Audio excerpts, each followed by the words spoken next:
जय हिंद दोस्तों, अगर आप क्लास 12th में और बायोलॉजी का पेपर देने वाले हो ना, तो ये वीडियो लास्ट तक जरूर देखिएगा, क्योंकि आज की इस वीडियो में हम बार बार परीक्षा में पूछे जाने वाले, ठीक है, बार बार परीक्षा में पूछे जाने वाले सभी 3 नंबर वाले महत्वपूर्ण प्रश्नों को कवर करेंगे। दोस्तों क्लास 12 बायोलॉजी में ना 3 नंबर के जो प्रश्न होते हैं वो 12 प्रश्न पूछे जाते हैं। तो दोस्तों 3 नंबर के दोस्तों ना अगर आप प्रश्न तैयार कर लेते हो तो आपका 36 नंबर वैसे ही तैयार हो जाएगा, ठीक है ना दोस्तों। 3 नंबर के प्रश्न जो होते हैं वो 12 प्रश्न आपको पूछेगा इस बार, ठीक है, 2025 बोर्ड एग्जाम में।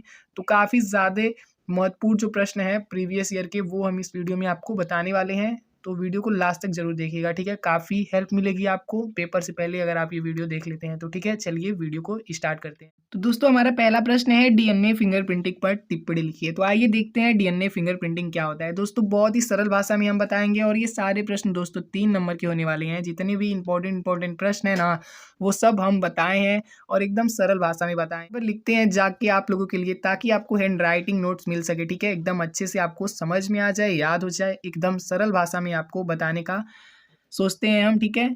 तो अगर आप लोग ये क्वेश्चंस तैयार कर लेते हो जो हम बता रहे हैं तो आपको पेपर में काफ़ी ज़्यादा हेल्प मिलेगी इससे, ठीक है। तो चलिए स्टार्ट करते हैं और देखते हैं डीएनए फिंगरप्रिंटिंग क्या होता है। तो डीएनए फिंगरप्रिंटिंग एक ऐसी तकनीक है जिसके द्वारा किसी खूनी, बलात्कारी, अपराधी तथा पैतृक की जांच की जाती है, ठीक है। इस तकनीक में व्यक्ति के डीएनए में पाए जाने वाले विभिन्नताओं का पता लगाया जाता है, ठीक है। इसे सर्वप्रथम अलेक जेफरी नामक वैज्ञानिक ने बताया था। इसे सर्वप्रथम अलेक जेफरी नामक वैज्ञानिक ने बताया था डीएनए फिंगरप्रिंटिंग के बारे में कि हाँ ऐसा भी कुछ होता है। किसने बताया था? अलेक जेफरी नामक वैज्ञानिक ने। डीएनए फिंगरप्रिंटिंग के लिए व्यक्ति के रुधिर, लार, बाल, वीर्य, योनि द्रव्य या अन्य पदार्थों से डीएनए लिया जाता है या डीएनए लेते हैं। फिर इसी प्रकार दूसरे व्यक्ति का भी डीएनए लेते हैं और उसमें समानता देखते हैं। यही होता है आपका डीएनए फिंगरप्रिंटिंग, ठीक है दोस्तों। अब हम अपना दूसरा प्रश्न देखते हैं। दूसरा प्रश्न है कि बहुभ्रूणता पर संक्षिप्त टिप्पणी लिखिए। बहुभ्रूणता पर संक्षिप्त टिप्पणी लिखिए। तो आइए बहुभ्रूणता देखते हैं। दोस्तों काफ़ी सरल भाषा में हम बताए हैं और काफ़ी इंपॉर्टेंट क्वेश्चन है ना, इसीलिए वीडियो को लास्ट तक देखो। और यार प्लीज़ वीडियो को लाइक कर दिया करो, बहुत मेहनत लगती है यार, रात भर जाग के आप लोगों के लिए नोट्स तैयार करते हैं, ठीक है। तो प्लीज़ उस मेहनत के लिए 1 लाइक तो बनता है यार दोस्तों, ठीक है। तो देखते हैं बहुभ्रूणता क्या होती है। तो जब किसी एक बीज में एक से अधिक भ्रूण विकसित होते हैं, जब किसी एक बीज में एक से अधिक भ्रूण विकसित होते हैं तो इस प्रक्रिया को बहुभ्रूणता कहते हैं, ठीक है। क्या है बहुभ्रूणता? जब किसी एक बीज में एक से अधिक भ्रूण विकसित होते हैं तो इस प्रक्रिया को बहुभ्रूणता कहते हैं। दोस्तों हम बार बार इसलिए पढ़ते हैं ना ताकि आपको अच्छे से याद हो जाए, आपको समझ में आ जाए, ठीक है ना फ्रेंड्स। तो चलिए आगे देखते हैं। यह बीजांड में एक से अधिक भ्रूणकोश की उपस्थिति के कारण होता है। बहुभ्रूणता जो होता है वो बीजांड में एक से अधिक भ्रूणकोश की उपस्थिति के कारण होता है, ठीक है। जैसे पाइनस हो गया, संतरा हो गया, ठीक है। आइए आगे के प्रश्न देखते हैं। तीसरा प्रश्न है हमारा अपरा क्या है, ठीक है। अपरा क्या है? फटाफट दोस्तों वीडियो में आगे बढ़ते हैं क्योंकि वीडियो काफ़ी ज़्यादा लंबा हो जाएगा तो आप लोग बोर होने लगोगे, ठीक है। इसीलिए फटाफट टॉपिक को कवर करते हैं, क्वेश्चन को कवर करते हैं, क्योंकि ये सारे बहुत ज़्यादा इंपॉर्टेंट हैं 2025 बोर्ड एग्जाम के लिए, ठीक है। एक भी क्वेश्चन आप लोग मिस मत कीजिएगा, लास्ट तक बने रहिए, ठीक है। और शायद आप लोग लास्ट तक बने रहेंगे क्योंकि बहुत अच्छे क्वेश्चन हैं और आपका पेपर भी काफ़ी नज़दीक है, ठीक है। वह अंग, अपरा क्या है? वह अंग जिसके द्वारा गर्भाशय में स्थित भ्रूण के शरीर में, ठीक है, वह अंग जिसके द्वारा गर्भाशय में स्थित भ्रूण के शरीर में माता के रक्त से पोषण पहुंचता है, ठीक है, और भ्रूण वृद्धि करता है, उसको अपरा या प्लेसेंटा कहते हैं, ठीक है। अपरा या प्लेसेंटा कहते हैं, ठीक है। इसके कार्य निम्न है, ठीक है। इसके कार्य आपसे पेपर में पूछेगा अपरा क्या है तथा उसके 2 कार्य लिखिए, तो आप ऐसे लिखेंगे इसके कार्य निम्न है। आइए देखते हैं इसके कार्य क्या क्या है।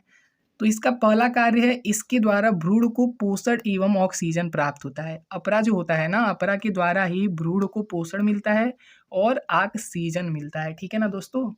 दूसरा लिखेंगे, इसके द्वारा उत्सर्जी पदार्थ भ्रूण से रुधिर में पहुंचता है, ठीक है ना दोस्तों। इसके द्वारा उत्सर्जी पदार्थ भ्रूण से रुधिर में पहुंचता है, ये होता है अपरा के कार्य। और अपरा क्या है? अपरा को प्लेसेंटा भी कहा जाता है, ठीक है। नेक्स्ट देखते हैं हम, सेब को आभासी फल क्यों कहते हैं? दोस्तों काफ़ी ज़्यादा वायरल क्वेश्चन है ये, आप लोग कोई भी मॉडल पेपर उठा के देखना ना, ये प्रश्न पूछा है दोस्तों, कई साल पूछा है और 2025 में पूछने के 100% चांस है दोस्तों, ठीक है। काफ़ी ज़्यादा चांस है कि ये प्रश्न पूछा जाए, इसीलिए ये प्रश्न आप लोग अच्छे से तैयार कर लेना। और हम एकदम सरल भाषा में बता रहे हैं दोस्तों, बस आप लोग देखते जाइए, आपको याद होते जाएगा दोस्तों, ठीक है। तो सेब को आभासी फल क्यों कहते हैं? इसमें पुष्प का कौन सा भाग फल की रचना करता है? तो आइए देखते हैं। निषेचन के बाद अंडाशय में, ठीक है, निषेचन के बाद अंडाशय में फल का निर्माण होता है। जी सही बात है भाई, निषेचन के बाद ही अंडाशय में फल का निर्माण होता है। वह पुष्प के शेषांग झड़ जाते हैं। जी हाँ, बिल्कुल झड़ जाते हैं, ठीक है। ऐसे फल को सत्य फल कहा जाता है। ओके, सत्य फल कहा जाता है। आगे देखते हैं। लेकिन यदि फल का विकास अंडाशय से न होकर पुष्प के किसी अन्य भाग से होता है, ठीक है, अब ध्यान से सुनिए दोस्तों। नॉर्मल फल जो होता है, सत्य फल मतलब नॉर्मली वो अंडाशय में फल का निर्माण होता है, निषेचन प्रक्रिया होती है, फिर अंडाशय में फल बनता है और पुष्प का जो शेष भाग होता है वो झड़ जाता है। ऐसे फल को सत्य फल कहते हैं। यहाँ तक क्लियर। लेकिन यदि फल का विकास अंडाशय से न होकर पुष्प के किसी अन्य भाग से होता है तो ऐसे फल को आभासी फल कहते हैं, ठीक है ना दोस्तों। अब समझ में आया ना आभासी फल क्या होता है, ठीक है। अब आइए आगे के क्वेश्चन देखते हैं। आज का हमारा 5वां प्रश्न है कि आवर्त चक्र क्या है? आवर्त चक्र क्या है? आवर्त चक्र का कौन से हार्मोन्स नियंत्रित करते हैं? आवर्त चक्र को कौन से हार्मोन नियंत्रित करते हैं? सॉरी फ्रेंड, नियंत्रित करते हैं, ठीक है। आवर्त चक्र मतलब पीरियड होता है जो महिलाओं में होता है, ठीक है दोस्तों। आवर्त चक्र मतलब पीरियड होता है। पीरियड तो आप लोग जानते ही होंगे, बताने की जरूरत नहीं है। उसी के बारे में ये पूछ रहा है कि आवर्त चक्र क्या है, वही हमको बताना है। और आवर्त चक्र को कौन से हार्मोन नियंत्रित करते हैं वो हमें लिखना है। तो चलिए लिखते हैं। काफ़ी एकदम सरल भाषा में पेपर में आएगा तो आपको 3 नंबर दे के जाएगा दोस्तों, और काफ़ी ज़्यादा चांस है कि ये आए, ठीक है। 100% चांस आप लोग बोल सकते हो, ठीक है। बहुत ज़्यादा चांस है कि ये प्रश्न पूछा जाए, क्योंकि ये सारे प्रीवियस ईयर के प्रश्न हैं और बार बार पेपर में पूछे गए हैं, ठीक है। तो चलिए देखते हैं बिना टाइम वेस्ट किए। तो मादाओं में अंडाणु निर्माण 28 दिन के चक्र में होता है। मादाओं में अंडाणु निर्माण 28 दिन के चक्र में होता है, जिसे आवर्त चक्र या मासिक चक्र कहते हैं, ठीक है। जिसे आवर्त चक्र या मासिक चक्र कहा जाता है। प्रत्येक स्त्री में यह 12 से 13 प्रत्येक स्त्री में यह 12 से 13 की आयु में प्रारंभ होता है। मतलब जो आवर्त चक्र होता है ये प्रत्येक स्त्री या महिलाओं में 12 से 13 वर्ष की आयु से प्रारंभ हो जाता है तथा 45 से 50 वर्ष की आयु तक खत्म हो जाता है। जो आवर्त चक्र होता है वो 12 से 13 साल की महिलाओं, स्त्रियों या लड़कियां बोल सकते हो आप लोग, स्टार्ट होता है और 45 से 50 की उम्र तक जाते जाते आवर्त चक्र पीरियड जो होता है वो समाप्त हो जाता है, ठीक है। आवर्त चक्र को LH तथा FSH हार्मोन नियंत्रित करते हैं। आवर्त चक्र को कौन से हार्मोन नियंत्रित करते हैं? LH और FSH।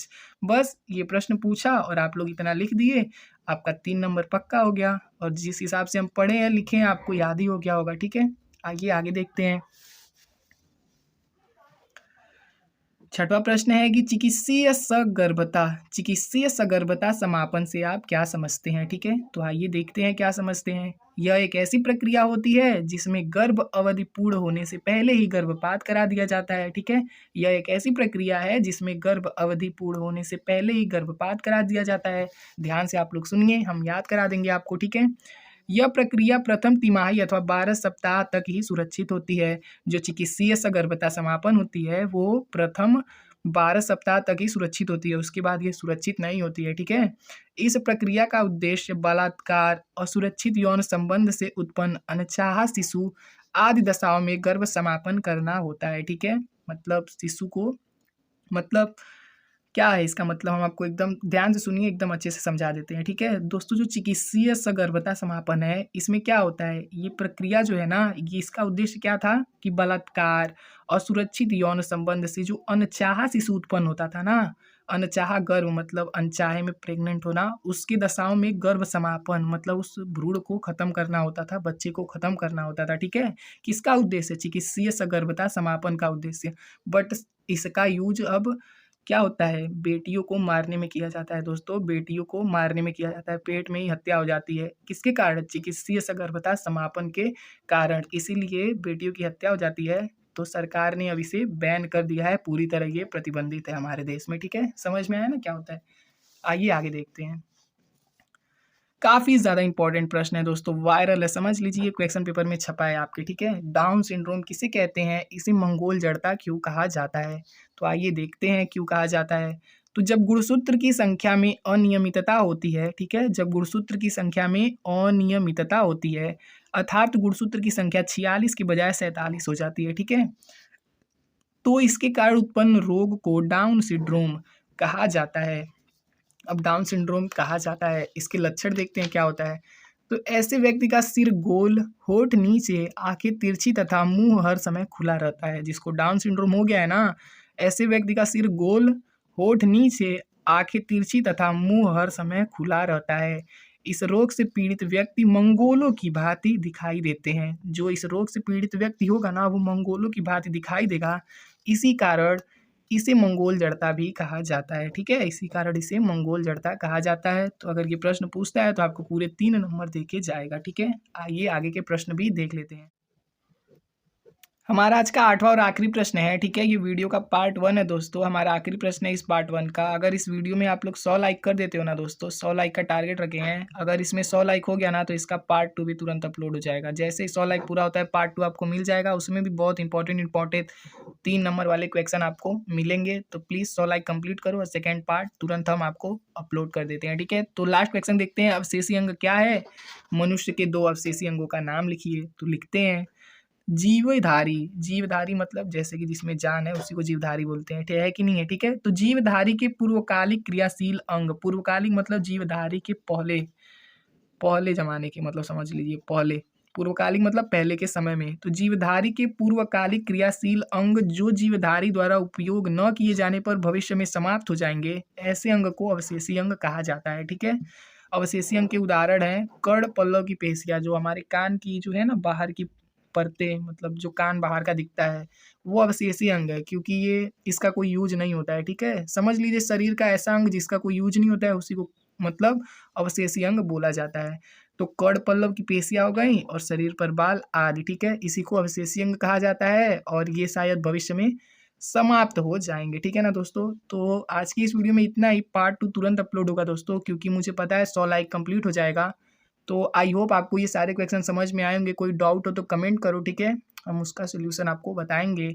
और पार्ट 2 इसका तुरंत अपलोड करते हैं, ठीक है। मिलते हैं पार्ट 2 में, तब तक के लिए जय हिंद, वंदे मातरम। और तैयारी आप लोग अच्छे से कीजिए, ठीक है, एकदम बेहतरीन तरीके से।